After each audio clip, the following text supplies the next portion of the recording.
Dante's Boxing Nation, what's going on, guys? So if you were worried about the Devin Haney versus Lomachenko fight falling apart, at least negotiations, Lomachenko, he pretty much confirmed that he is fighting against Devin Haney sometime in May. The only thing Lomachenko said he wasn't sure of was the location. In a recent interview that Lomachenko did, he talked a lot about Devin Haney. He showed Devin Haney an enormous amount of respect. He admitted that this will be a hard fight. He said this will be a hard fight. He said this will be a hard fight for both of us. This might be the very first time in Lomachenko's pro career that he's ever admitted that the opponent that he's about to face next may be a hard fight to win. Because I know Lomachenko didn't say that going into the Teofimo Lopez fight, but he's saying it about Devin Haney. Now, it is very true that Devin Haney does not have the power that a Gervonta Tank Davis possesses.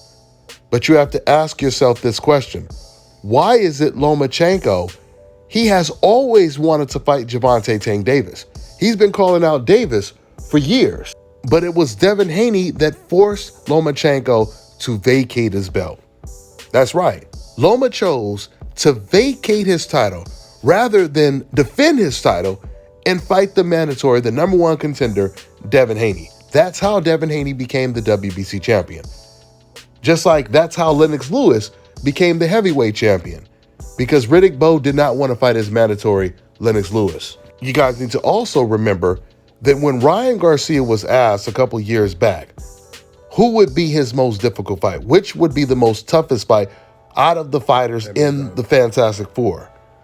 That means out of Gervonta Tank Davis, Teofimo Lopez, and Devin Haney, when they were all still undefeated.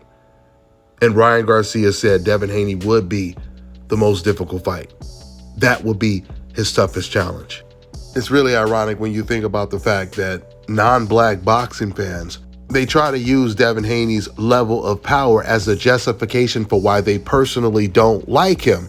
But yet 99% of those fans, they don't like Gervonta Tank Davis either. In fact, a lot of them hate Davis even more because they always have to see Davis knocking someone out, which proves they don't care if Devin Haney has power or not. The only thing they care about is race. Let's go back to what Lomachenko said. Now you hear Lomachenko saying that that's going to be a hard fight for him to win.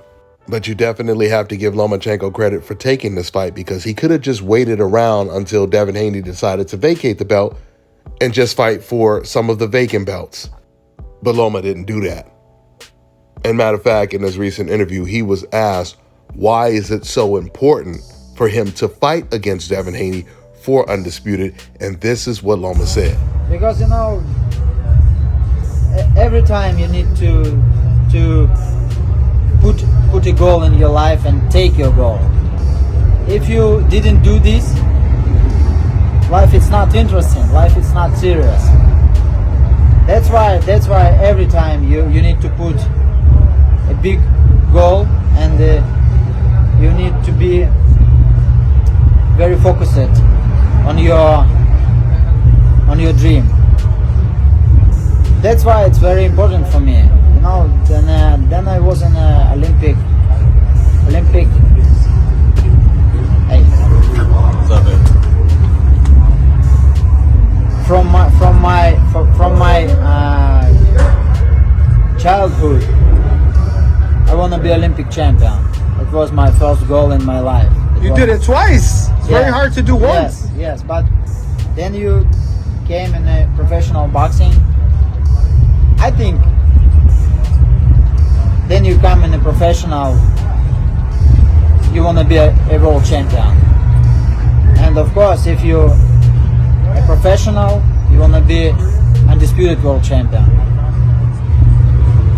I think I'm very professional. That's why I want to be. You're a 3-division champion. That's why I want to be undisputed world champion. That's why it's very important for me. This is what Lomachenko was basically saying. Loma is saying, I would rather find out how good I really am, as opposed to avoiding the tough challenges and just telling people that I'm the best, or have old media tell people that I'm the greatest fighter of all time, I'm this and I'm that. I want to really find out how good I am. Win, lose, or draw. So you got to give Lomachenko a lot of credit for approaching the situation that way. Because when you have the support of old media, it's way more easier to avoid the tough challenges because they are actually encouraging you to avoid the tough challenges. And the same thing applies to Naoya Inoue. Inoue could have easily avoided Stephen Fulton because old media was already praising him as like the greatest before we really got to see how good Inoue was. And that's why Inoue is taking this fight, because he personally wants to see how good he really is. It's called truly daring to be great.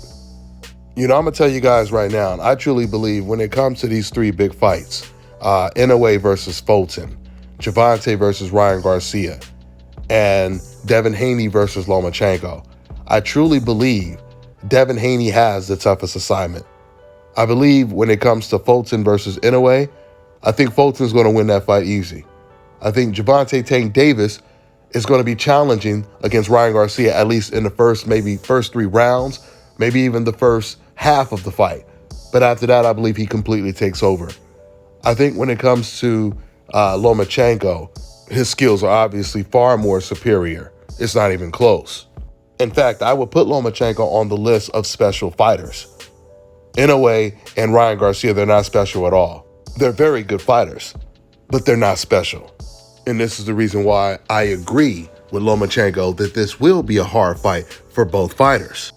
And I believe that once again, out of those 3 fights, Devin Haney will definitely have the toughest fight. So I believe this fight is going to be extremely competitive. I still believe Devin Haney is going to win, but I believe it's going to be very competitive. But I could be wrong. Devin, he could surprise everyone and make it look easy, which would be extremely impressive. A W period for the 23-year-old Devin Haney would be impressive. But if he completely dominates Lomachenko, that means he is definitely more special than I thought. So with that being said, it looks like there's a very good chance that all 3 of the fights that I just mentioned might end up getting announced around the same time. All 3 of those fights are supposed to take place around the same time. Fulton versus Inoue is supposed to be, I think, May or June. And of course, Ryan Garcia, Gervonta is April, and Devin Haney versus Lomachenko is supposed to be in May. So I look forward to the announcements. That's all I got for now, guys. I'm on to the next one. All right, now check this out, guys. If you're looking to repair eczema scars, burns and bruises, dark spots and blemishes, fever blisters, diabetic ulcers, this right here is the perfect product for you guys. It's called LO Decay Face and Body Oil. Athletes and top-ranking boxers, they're also using it after training to reduce swelling, inflammation, and to ease the pain. So get yours today. Go to lodecay.com, like them on Facebook, and follow them on Instagram. One of the most anticipated dog breedings has finally been confirmed. The pups from this pairing of Zeta and DMX will be born very soon. We are now accepting deposits. Our pups will come with ears cropped and a 2-year health guarantee. Get ahead of the pack on purchasing a puppy by contacting NWA Cane Corsos on Instagram at NWA Cane Corsos. Call or text 479-326-1603 with any questions. A guard dog is your first line of defense. These will be the right pups for the job.